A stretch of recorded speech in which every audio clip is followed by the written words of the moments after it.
பக்கவாதம் இல்லாத சமுதாயத்தை உருவாக்குவோம். டே 251. பக்கவாதத்தில் நடப்பதற்கு தேவையான பயிற்சிகள்.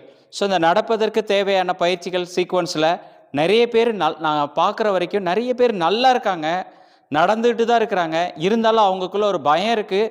சார் என்னால் இண்டிபெண்ட்டாக நடக்கிறதுக்கு முடியல, வீட்டிலேருந்து வெளியில் நடக்க முடியல. அதாவது வெளியில் நடக்கிறவங்களுக்கு வீட்டுக்குள்ளேயே ஒரு பாத்ரூம் போய்க்குவாங்க, நடந்துக்குவாங்க, சாப்பிட்டுக்குவாங்க, எல்லாமே செய்வாங்க. வெளியில் போகிறவங்களுக்கு ஒரு சிம்பிளான பயிற்சி, என்ன பண்ணால் வெளியில் வர முடியும். ஸோ இந்த மாதிரி ஏதாவது ஒரு ஸ்ட்ரெயிட் லைன் இருந்துச்சுன்னா அந்த லைன் போட்டுக்கலாம். இல்லை ஏதாவது ஸ்டிக்கர்ஸ் இருந்துச்சுன்னா ஸ்டிக்கர்ஸில் வந்து மார்க் பண்ணி வச்சுக்கலாம்.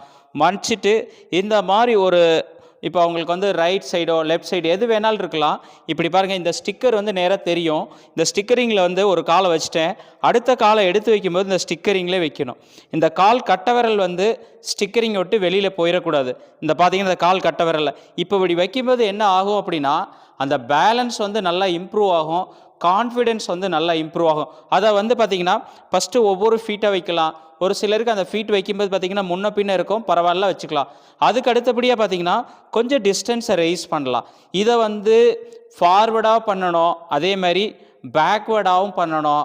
அதுக்கப்புறம் இந்த இதை வச்சுட்டு இப்படி சைடில் வச்சுட்டு சைடுவேர்டாகவும் ட்ரை பண்ணணும். என்னென்னா ஒரு லைனை ட்ரா பண்ணிவிட்டு அந்த லைன் மேலே வைக்கும்போது ஃபோக்கஸ் இருந்தால் தான் அந்த லைனில் நடக்க முடியும். ஒன்று. ரெண்டாவது, பேலன்ஸ் வந்து நல்லா இம்ப்ரூவ் ஆகும். ஃபோக்கஸும் பேலன்ஸும் நல்லா இம்ப்ரூவ் ஆச்சு அப்படின்னா நடக்கிறப்போ என்னென்னா ஒரு வைடரான ஒரு சர்ஃபேஸோ ஒரு ஏரியாவோ பார்க்கும்போது பயம் இருக்காது, தள்ளுற ஃபீலிங் இருக்காது, வாக்கிங் நல்லபடியாக வரும். தேங்க்யூ.